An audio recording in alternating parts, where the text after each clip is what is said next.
কাজী মোজাফফর আহমেদের সাথে আমাদের বিদ্রোহী কবি কাজী নজরুল ইসলামের যেরকম সম্পর্ক ছিল অ্যাডভোকেট রুহুল কবির রিজভী আহমেদ, তারই একদম বন্ধুবর বলা যায় কবি রেজাউদ্দিন স্ট্যালিনকে। পলিটিক্যাল ধারণাকে যেভাবে আয়ত্ত করতে হয় তারা কিন্তু সেই আয়ত্তটা করতে পারে নাই বলে তারা কিন্তু নিজেদের ভিতরে মাকাল ফল। আপনাকে যে বড় বলে বড় সে নয়, লোকে যারে বড় বলে বড় সে হয়। তো কবি রেজাউদ্দিন স্ট্যালিন ঠিক সেরকম একজনই ব্যক্তি যে আসলে নিজেকে কখনো বড় বলেন না। আজকে আপনাদের এই সকলের চোখে মুখে যে উচ্ছ্বাস, যে আনন্দ, তাতেই বোঝা যাচ্ছে তার 65তম জন্মোৎসবে আমরা সকলেই খুশি। তো আমরা করতালির মাধ্যমে কবি রেজাউদ্দিন স্ট্যালিনকে জন্মদিনের শুভেচ্ছা জানাই।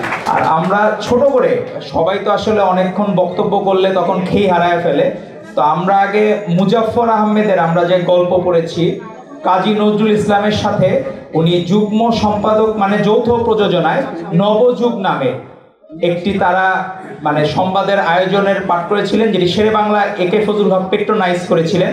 তো কাজী মোজাফফর আহমেদের সাথে আমাদের বিদ্রোহী কবি, জাতীয় কবি কাজী নজরুল ইসলামের যেরকম সম্পর্ক ছিল, তো আমাদের এই রাজপথের একজন মহানায়ক। আপনি দেখবেন যে এই আন্দোলন সংগ্রামে এই ফ্যাসিস্ট লীগরা কিন্তু মিছিল করতে পারতেছে না কোনো জায়গায়।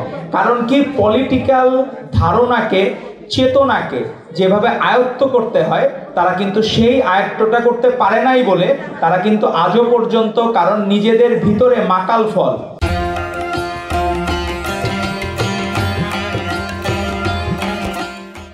তারা কোনোদিন ওই পলিটিক্যাল গ্রুমিংটা বা অ্যাটাচমেন্টটা তাদের ছিল না।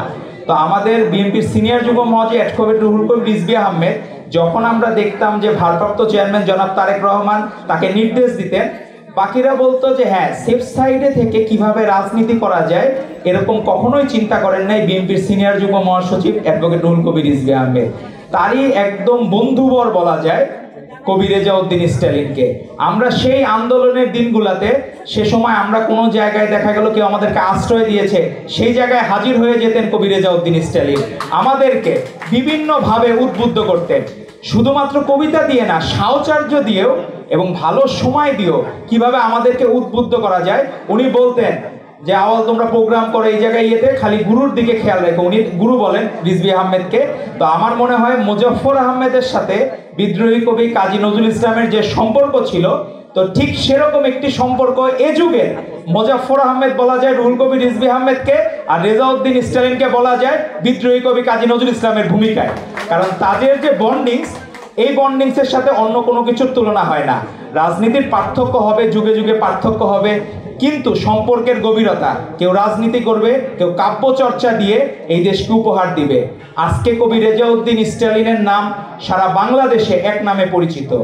উনি নিজে স্বমহিমায় উজ্জ্বল, তার আরও কোনো বিশেষণের দরকার হয় না।